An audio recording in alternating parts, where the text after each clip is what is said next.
Mahiya naman kayo sa inyong kapwa Pilipino.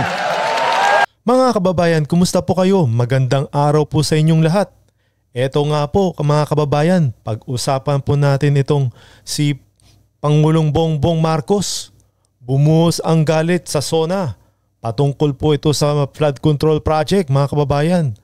Ang sinabi ho, mahiya naman kayo.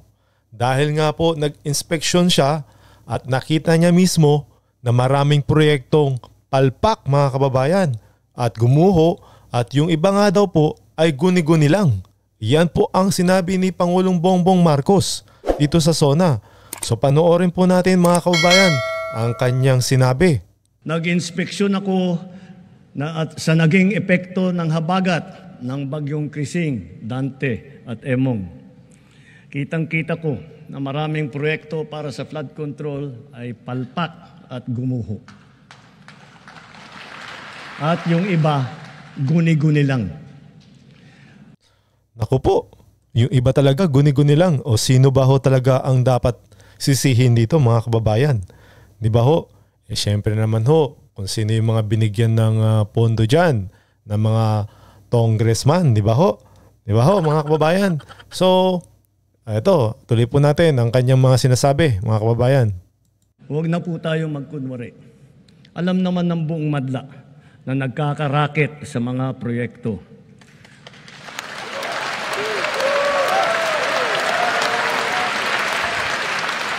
Ako po mga kababayan, mga congressman nagsisipalakpakan sa sinabi ni Pangulong Bongbong Marcos dito. Yari ho sila kay BBM mga kababayan kung talagang mapapanagot itong mga congressman na to mga kababayan, di ba ho? Iyo, tuloy ho natin dahil na nagpapalakpakan ho sa sinabi ni BBM dahil nga dito sa mga flood control na to dahil nga ito mayroong irregularidad na nangyayari, di ba ho? Sige ho, tuloy ho natin. Mga kickback, mga initiative, errata, SOP for the boys. Naku po. Kaya sa mga nakikipagsabwatan upang kunin ang pondo ng bayan at nakawin ang kinabukasan ng ating mga mamamayan, mahiya naman kayo sa inyong kapwa Pilipino.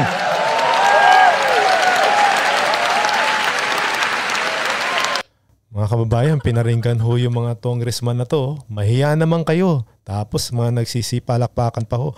Kung makikita nyo yung mga congressman ho dyan, makikita nyo, nagsisitawanan pa. So tuwan-tuwa pa sila. So abangan ho natin yan, ang sinabi ni Pangulong Bongbong Marcos. At sana nga ho, mapanagot nga ho ito at magbago na ho itong mga to. Dahil nga ho, eto si Pangulong Bongbong Marcos 3 taon na lang ho. Hanggang na lang po ang termino niya. So may clean na lang. So mabilis na lang ho yan. Sana nga ho, mapanagot nga itong mga congressman na to. Diba ho mga kababayan?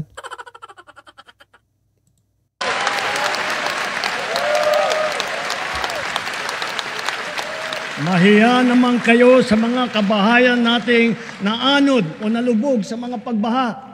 Mahiya naman kayo, lalo sa mga anak natin na magmamana sa mga utang na ginawa ninyo nang binulsan nyo lang ang pera.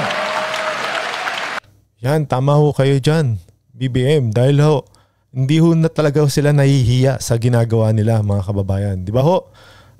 Ito na, panahon na nga na talagang maging matapang ho kayo at mahigpit.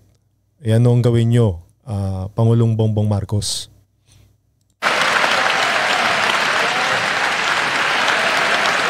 Magsitayo yung mga congressman mo, magsipalakpakan kayo sila.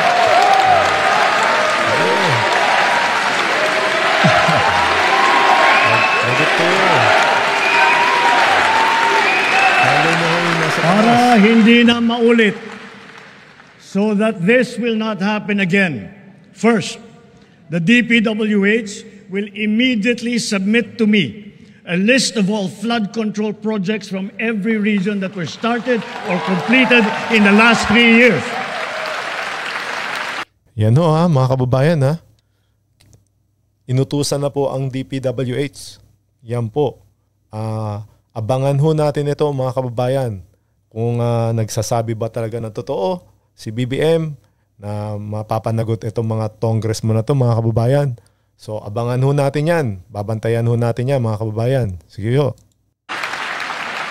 Second, the Regional Project Monitoring Committee shall examine that list of projects and give a report on those that have been failures, those that were not finished, and those that are alleged to be ghost projects.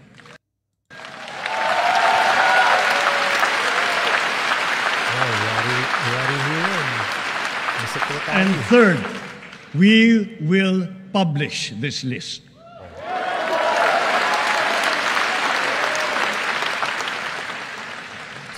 Isa sa publiko natin ang listahang ito.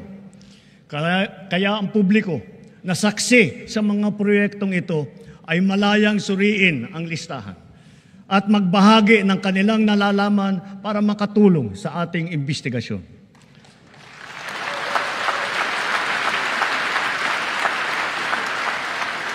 At the same time, there will be an audit and performance review regarding these projects to check, to make sure, and to know how your money was spent.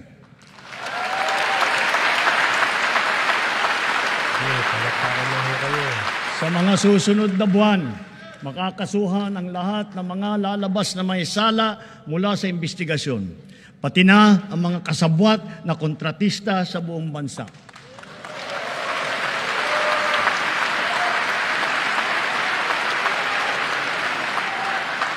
Kailangan malaman ng taong bayan ang buong katotohanan. Kailangang may managot sa naging matinding pinsala at katiwalian.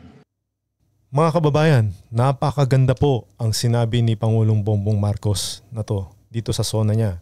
Ito yung narinig ko na naging matapang siya at ito nga, aabangan ho natin kung talagang totoong mangyayari ito.